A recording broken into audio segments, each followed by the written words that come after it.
Kinshasa Mbote Brazzaville pe mobikili mobimba quel boulma giango e bandi ba mama boya kitoko yo wapi mafuto yo wapi. Désormais, suivez tous les jours sur cette directe télévision votre magazine d'actualité générale Quel Boule Mag à partir de 22h juste. Rediffusion 6h30, 8h30, 13h juste et 18h45. Votre bouquet Canal Plus, Easy, Molotov TV, Free sur Canal Kaita 49. 3 ministres ensemble pour la République parti à Moïse Katumbi Chapwe ba démissionner bongo na gouvernement ya Sama Lukonde. Est-ce que ba kimi remaniement to pe ba retirer soutien na Mokaka na Moïse Katumbi Chapwe.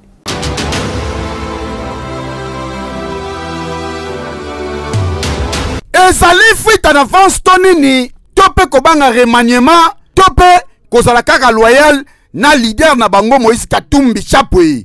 Donc 3 ministres mokoka ba quitté bato tope gouvernement Sama Lukonde po bango moko balobi ba démissionner. Vice-premier ministre, ministre d'État Christian Mwando Simba a démissionné. Ministre à transport Chéribin Okende yekutu ata betidia ba sengele démission mais yemoko a démissionné. Vice-ministre de santé pe Alexis Bango Bolingo lokola bazaka na ensemble yepe a démissionné. Donc bango misatu bakei balobi bakosala soutenir na gouvernement Sama Lukonde. Yango peuple congolais bazo c'est là.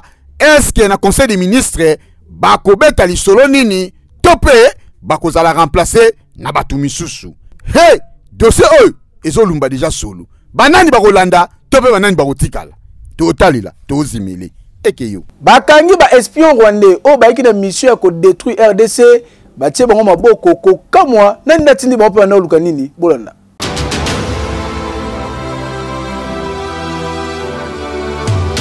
Quatre figures bazali komona bazali belema espionnage rwandais oyo batombe na filet ya belema ya service ya sécurité ya République démocratique du Congo. Bazwa banda kupene aéroport ya Njili pe na base militaire ya Kibomango bazali na ba plan ya mode neti kaka oyo basasinaki na yango fait président Abiyarimana na président Burundais na 1993.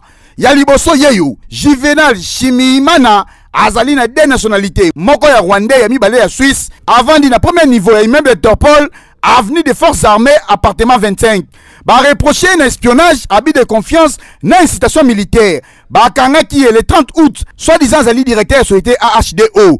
Azali na République démocratique du Congo depuis 2012, na ba poste ebele. Azonga en 2018 pour a propagé ONG na ye na Congo Mobimba. Ne abandonné ko sala espionnage na ndaku na ye sika vandaka. Yami bale Muroko et Mouchabe Moses, Rwandais, azana 33 ans. Docteur en économie appliquée à Kota Congo na statut de couverture humanitaire. Bakanga qui est le 30 août Nandaku ya Juvenal a déclaré que à Outa Rwanda na mars 2020 aya Chikapa lokola ya chef de bureau na décembre 2022 aya Kinshasa na compte ya ONG AHDO a lobby que a salate na armée d'organisation militaire que nzoka ba photo batali na GPS na ya téléphone et la kisindenge ni azana teni pe azali soldat actif ya Rwanda kasi azali na mission ya kosala ba activité clandestine na République démocratique du Congo. Ya misatu Nganji Nseni Yuma alias Juma abotama na Goma afani na veni Kiboko commune ya Karisimbi na Goma awa na Kinshasa azaka mtateka basapatu nzoka nde ye asala ka espionnage mission na yango wana. Yasuka officier FARDC colonel Mugisha Santos avandi na Goma na quartier Imbi bakangie pona violation ya consigne donc na commune ya Ngaliema le 1er septembre 2022 na Kalwano alobi yende abalaser ya Nganji nzoka nde ezali mission na bango ndeka la service de sécurité zui bango balobi baza ebele na Congo Mobimba kasi bakozala kaka démanteler po musali zo salima oyo faut bazwa pina mbano na bango po balapa. Et normalité. Présentation officielle des documents Oyo ezali kolobe la politique ba FRDC et Salema Kibongo pe ministre de la communication et médias Patrick Mouya Katembwe et le monde ministre de la défense.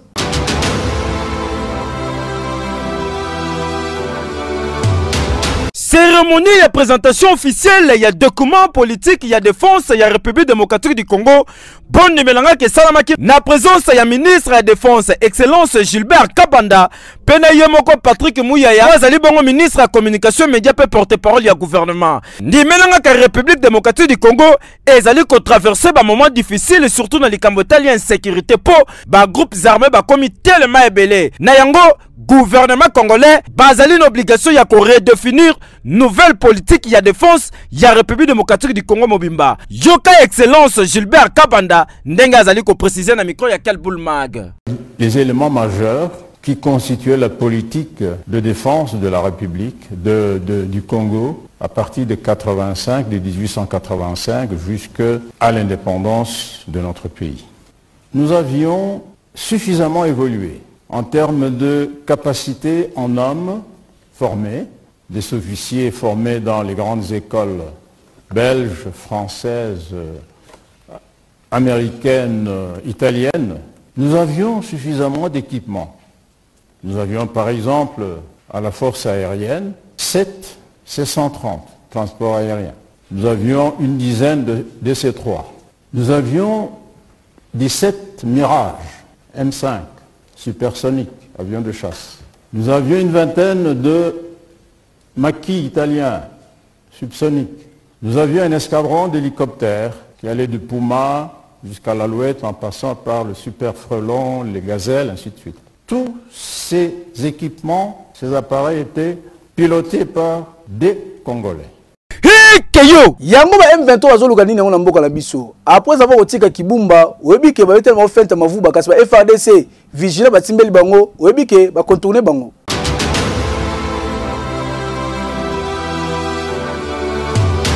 Ezali lokuta ezali fo ba M23 na ba allié na bango ya Rwanda bazali na contrôle ya Karenga te na Masisi po constat salami pas ya commandant à 3e zone de défense oyo a renforcé verrou ya ba forces armées congolaises oyo bazali na ligne de front pour na ko contrer ba rebelle oyo batantaki kokota na Sake. Colonel Njike Kaiko porte-parole ya FARDC na Nord Kivu a communiqué boyi. Ils ont fait semblant, n'est-ce pas, d'abandonner Kibumba, qui n'ont pas vraiment abandonné, et ils ont amené tous les renforts vers ces coins et ils pensaient que ce sera facile. Mais vous venez de le constater que les verrous, il est très dur, les verrous des forces armées de la République démocratique du Congo. Donc c'est dans ce cadre-là que le commandant 3e zone de défense, le lieutenant général Marcel Mbangou, a tenu lui-même à venir dans la zone. Il a réconforté les militaires et il a rassuré par la même occasion nos populations qui vivent dans cette zone. Car si pour la population Bakimaki à partir de rumeur qui va attaquer le village de Kimoka, colonel Abaksiboye. Réaction normale de tout être humain par rapport, n'est-ce pas, à un danger, c'est de se mettre à l'abri. Mais vous venez de constater avec moi que Karenga, dans sa totalité, est sous contrôle des forces armées de la République démocratique du Congo. Donc, c'est ici aussi le lieu d'appeler la population à ne pas se laisser emporter, n'est-ce pas, par cette guerre médiatique, par ce chantage que fait l'armée rwandaise et ses différents alliés. Ils sont en train de faire face à la puissance de fait des forces armées de la République démocratique du Congo. Et je vous rassure ici, n'est-ce pas, que nous allons les contenir dans leur position et ils doivent rentrer d'où ils sont venus. Et c'est le que le lieutenant-colonel Marcel Mbangou, il y a 3e zone de défense, a réarmé moral, il y a des soldats pour baser toujours aux aguets, moins qu'il ne faut pas défendre l'intégrité territoriale. Boende Zalaka. Et Keyo. Koka moi, Martin Valo a gagné ta guerre aux accords de l'électeur, mais le Robimanae, oui, il a discuté la population. Po, bateau la question, bah, l'état le reportage.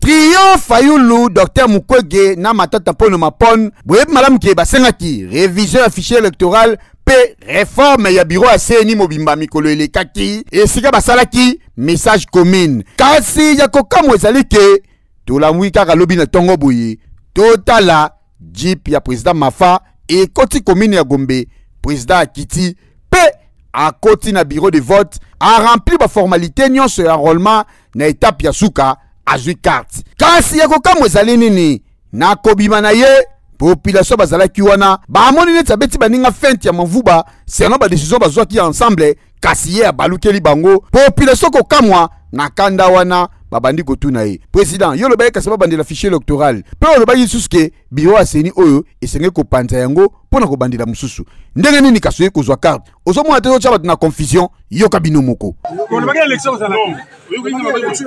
mokanda okomaki yo na mukwege na nani wale nini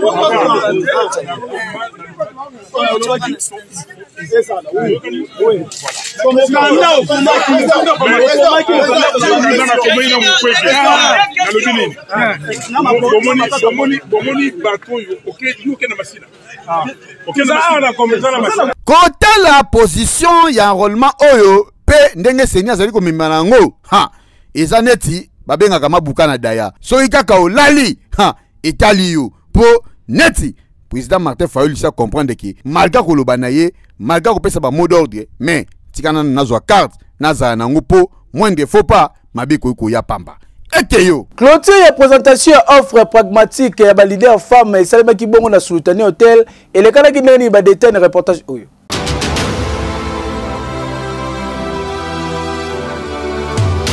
Matine monene salamaki mokolo ya lelo epai ya bandeko ya cadre de concertation permanent de la femme congolaise Kafko na Mokuse na Sultani Hotel na commune ya Gombe. Epai wapi balobelaki présentation ya offre pragmatique de Kafko pour la leadership des femmes na espace public na République démocratique du Congo. Ba animateur balobelaki leadership o ezali na vision ya idée ya valeur et koki ko exister pendant que ça la différence na formation ya ko aider mwasi comment ko se tenir comment koloba comment ko s'épanouir pendant ko permettre mwasi comment koki ko kota na espace ya prise ya ba décision ba la kisi basi comment koyeba koloba pe komisala et c'est ngeli koyeba ke ba structure ezalaki ebele na représentativité ya bana basi ba ONG ba parti politique pe ba fondation ya ndenge na ndenge ezalaki mingi pona ko accompagner basi na ba stratégie pona mobilisation stratégie pona coaching ya basi pe misusu ya ndenge na ndenge to mona ki be présence remarquée ya ministre d'État ministre ya justice oyo azalaki wana pona ko participer na matinée oyo. Avant banda koluka ko kota na parti politique, il faut koyeba koloba. La société civile est pépinière et si cap politique est kendara ko puiser. Alors pour muta puiser, il faut la former. La formation ya boyende so pesa basi baza la ba objectif, baza na ba ambition et puis ba banga te ya koloba ke no nga na moyen te na tanga pe mingi te. Non.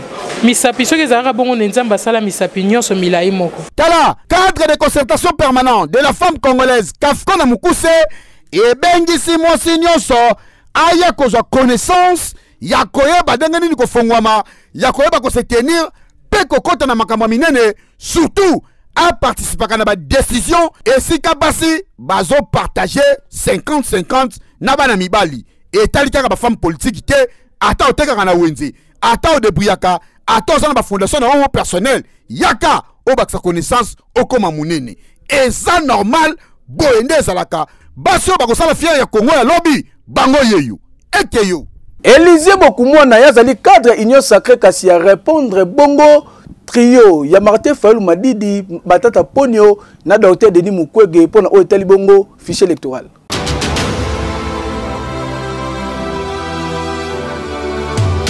Déclaration commune Oyo Martin Fayulu Salaki Yena Matata Mponyo na Dr Mukwege Excellence Élisée Bokumwana Maposo azali bongo allié de taille ya IDPS pe ya yemoko mokonza mboka Félix Antoine Tshisekedi Tshilombo na trio yo basangani bango 3 Matata Mponyo Adolphe Muzitu na Dr Mukwege a étalé noir sur blanc awa na micro ya Quel Boule Mag Jore Lokoyo. Je parlerai d'abord de Dr Mukwege qui est le prix Nobel de la paix, honoré au niveau international.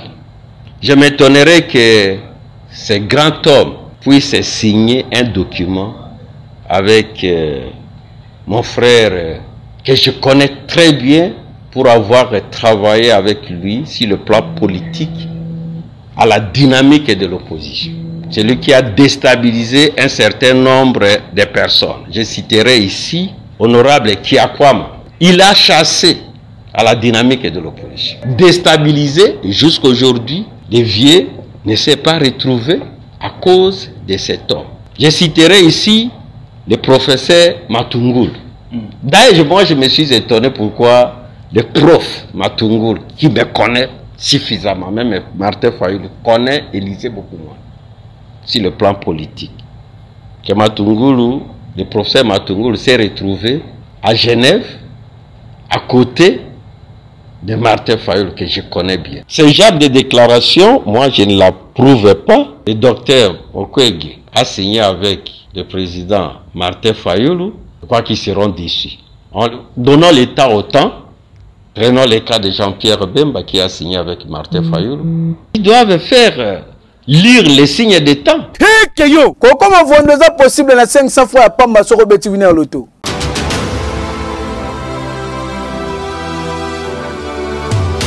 Winner.bet présente Winner Loto. Finiwana Bosobeta. Winner.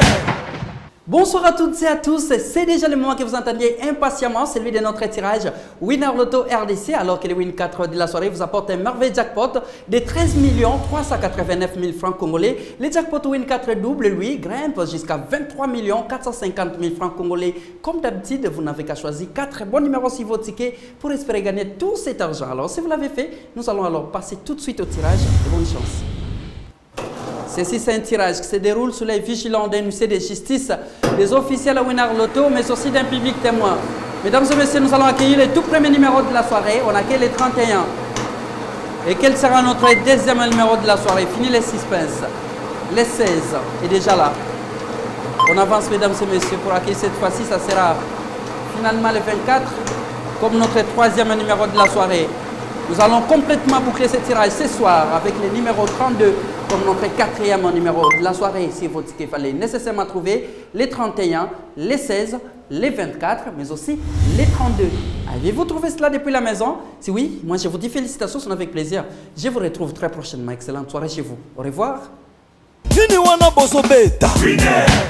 Ba agent ya EPST bakendaki boko réclamer ba droit na bango liboso ya ministère ya finance kasi ko kamwa moko la babuka lokolo ni nango salemi bolanda.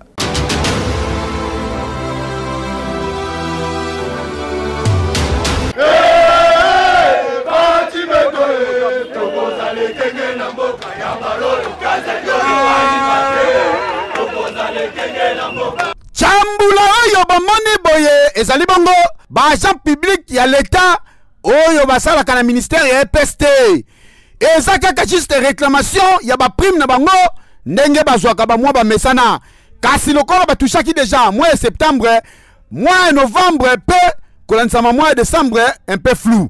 Ba ya réclamation awa liboso ya bureau ya ministre ya finance Nicolas Kazadi si boulevard de 30 juin. Et pas wapi balobi ke bambongo na bango ndeza bloqué na ministère awa. Donc ministre Nicolas Kazadi azovoya ko débloquer mbongo pona bango. Babandi ko beta bavuvuzela. Ko beta maboko mandala la pe ko yemba kaka ndenge bozoyoka. Ya lobi pe mokolo. Ah lobi pe mokolo.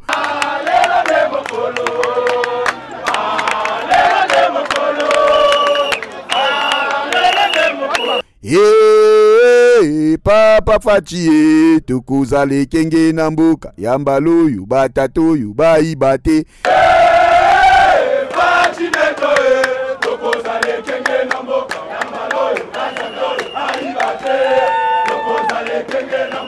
Bazo yemba bache ba moto bazo tourner police pe ya raté na jeep et wana disposition policière et ça le moment manœuvre policier moko ya kati soki benini ali a toute la bombe lacrymogène tangu basali mouvement na loenge moko na bango oyo abukani lokolo sur place nde bomoni afandi boye baninga na ye bayoki pasi pe ba communiquer boye mukili mombeye bike bansenya RDC ba pauvre to nyokomi na ba gouvernement ndenge na ndenge awa ngolu esalami fache ko sala mwa biloko moboye 1 million to suka mwa liboso mutu asinyaki yango ayeba iteke na dossier mabe pour les lois bloquées kaka na décembre bato bazo combattre gratuité eza Nicolas oyo Nicolas loko zo luka problème na bansenia to sukane awate to kene musika oyo Nicolas Kazadi wana yeba ke biso to ba voyouté nous sommes des enseignants Mais ayeba que toi pressé que nous sommes prêts au combat. Soit dans la poste à koufa awa. Ba makambu oyo nyonso peuple congolais linga susu komona yango na misu te po eza makambu ya kala. Oyo esengaka lisusu kosala yango te. Balobi tout travail mérite son salaire kaka ndenge ezalaka. Papa ministre Nicolas Kazadi, si c'est vrai bandeko basaki musala na bango malamu pe nani bazwi ba prime na bango te. En tout cas, oyo faut kosala yaka kopesa bango mbongo na bango. Biloko boyo faut sala ma susu te. Et nini? Et normal te. Bolata bilamba ya qualité na moins cher grâce ya boutique Neema ba ko faciliter bino tâche bazali ko teka biloko ndenge na ndenge lokola café bifle pour na papa parfait mafuta meka peso atete.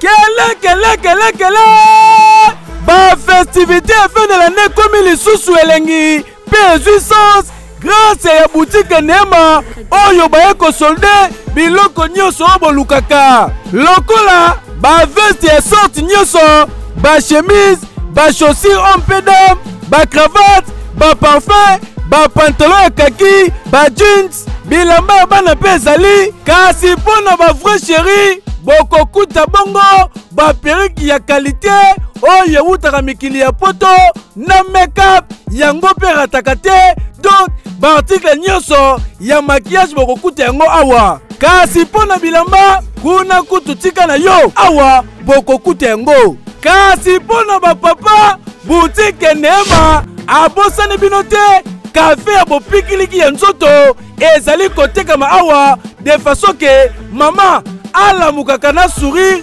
alalaka na yango pas question ya komitungisa soki bana libota to mpe mwasi na yo bakolata wapi.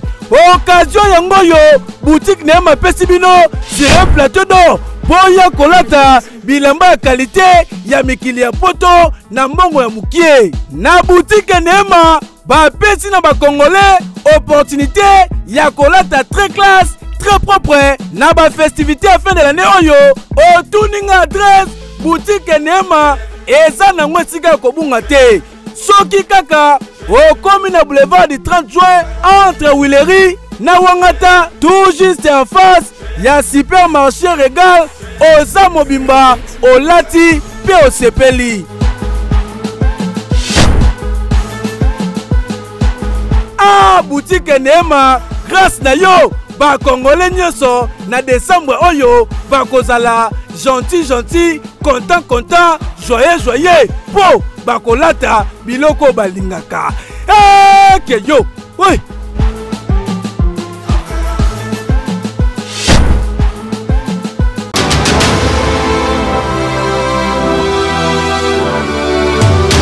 Famille Bofondo bazali koluka mama na bango na kombo ya Bokombola Mabo oyo abungaki depuis mardi 20 décembre 2022 na limité 11e rue na poids lourd na Kingabwa.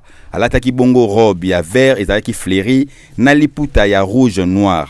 Mutu nyonso oyo akoki kozala na trace topé amonaki mama Bokombola Mabo a contacté famille na ba numéro oyo plus 243 85 18 93 695 topé na plus 243 82 13 52 326 topé na 89 94 66 336 topé akoki kokende directement na résidence familiale 6 avenue Bobozo numéro 61 commune ya Limete na Kingabwa. Esengeli koyeba ke mutu ya motema malamu oyo akomona mama Bokombola Mabo akozwa bongo lifuta ya monene oyo famille ebongisi. Sortie officielle ya Fondation Keren Tenda esali mokolelo avec impact na idéologie Bolanda.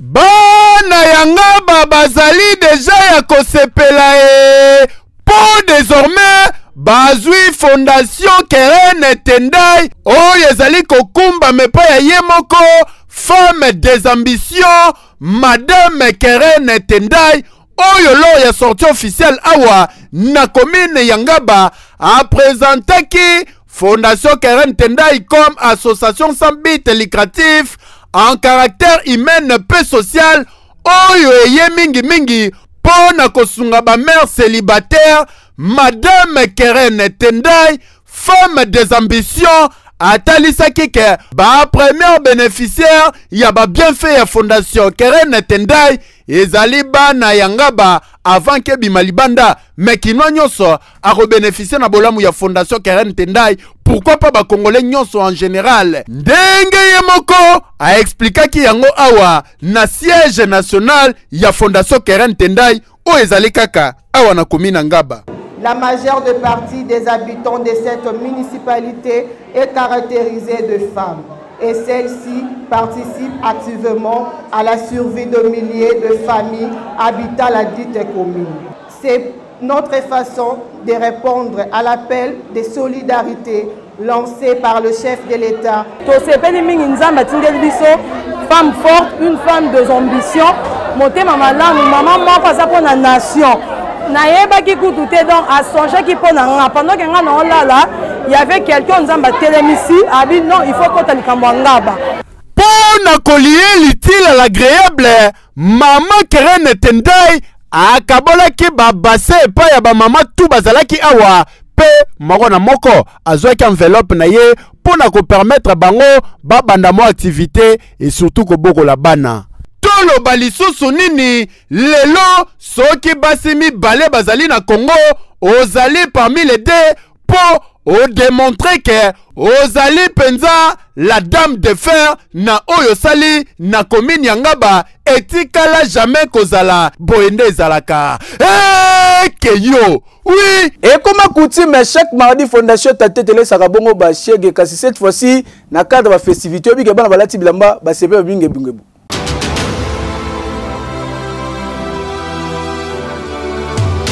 Noël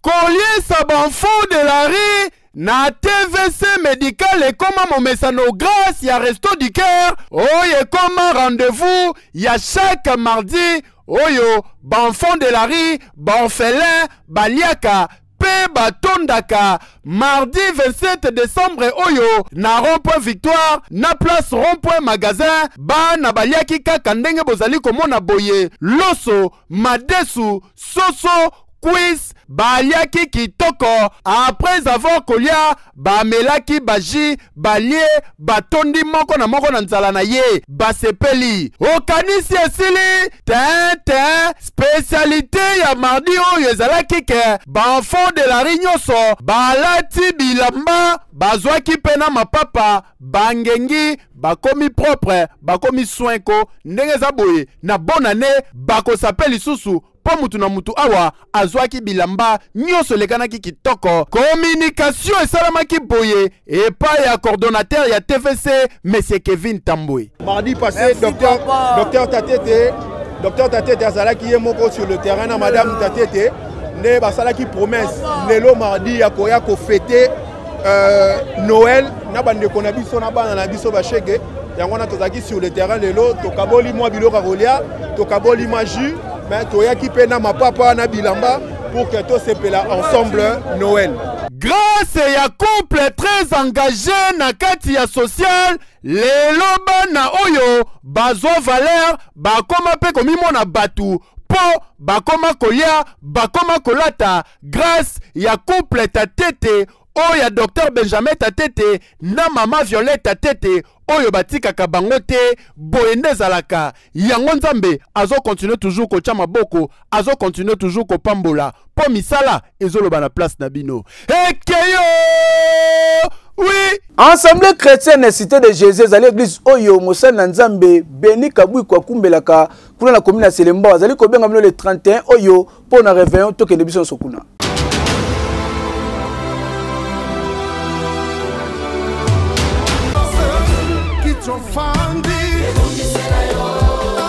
Bana na nzambe botu na ngai nini o Assemblée chrétienne cité de Jésus-Christ oyo kumba makabongo na moto na nzambe la bouche autorisée le révérend pasteur Béni Victor Kabwiku mon premier ndenge babengaka ye azali kobengisa bino nyonso le 31 décembre oyo na mobange na révérend favorable oyo bakosala à partir ya 21h ngingo car Dieu me sera favorable yango nezali mobange na terre oyo bakolobela na révérend yango boyoka ye. Shalom shalom peuple de Dieu.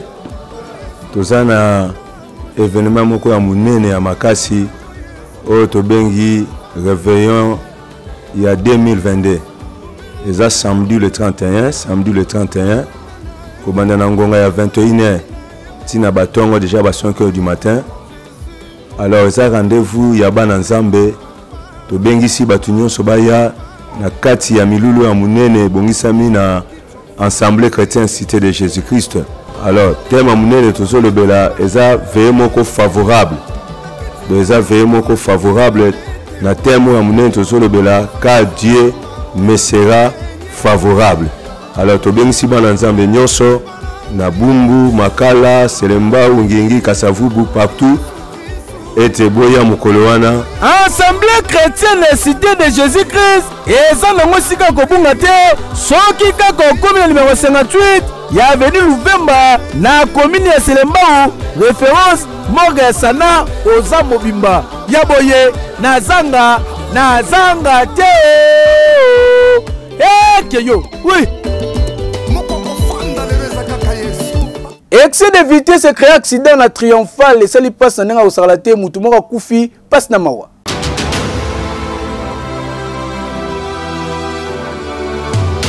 Motuka e baluki et ça lui passe na nga defote awa tozali na boulevard triomphal na lo parler du peuple mutu ko bazali komone beti tono boye c'est la même information tozali sur place et utangi bongo vers Selembao et zali koya ki sela vitesse ya nyama chauffeur akomi awa ameka kosimba fombo e mapapa frère Silie amoni eloko kosala te aye komi beta na bordi jeune moko na ko fina téléphone wana mbala moko atuta ye jeune yango kufi sur place kasi ba client na ye moko bazuka ba choc passe pe mawa bon communication tuka utai Selembao eya abakunza donc atali amoni na za na vivali vitesse Silie aboaki miso mopanzi amoni babordir na ngambo apali peuple awa totelemi na pali peuple nde aye kotuta na babordir wana ebwaki mopanzi moto moko atelemaki awa na telefone na ye moleki nzela nde alokoti ye akusi place. Excès de vitesse efutaka na yango te mikolo nyonso tobetaka 7h na Kel Boulmag mpona kosenga na bachauffeur baroule la vitesse moko normal po excès de vitesse nde crée accident oyo mais avant komana mutuka il faut toujours kosalaka contrôle technique pona ko vitaka makambu ya boye. Papa, conseil no pesa ba chauffeur. Ba chauffeur tiko mena da agene. Ba whisper keyo. Oui. Bokanisi asili, Tintin, jamais to kabona bongo pona bonne lumière na famille to seka moke.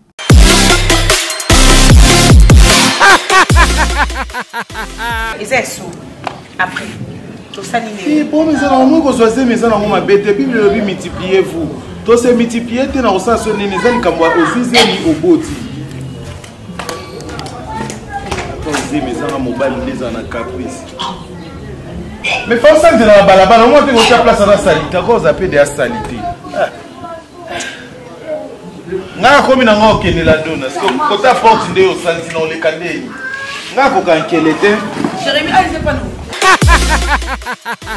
Édition mercredi 28 décembre 2022 comme complètement la souka. Merci pour la confiance et fidélité. Kasboti kato souhaiter joyeux anniversaire à Naomi Maoso. Moi ngani avec chef Mungambi oza ko souffler bouger mo kolelo. Que dit bien que dit bonheur na yo Naomi Maoso de la part ya JJ Mbuyamba. Ba mama boya kitoko wapi quel boulango yango yoti. Shadak bala bébé yeyo. Pesa papa bisous pour koma content joyeux gentil. Oui!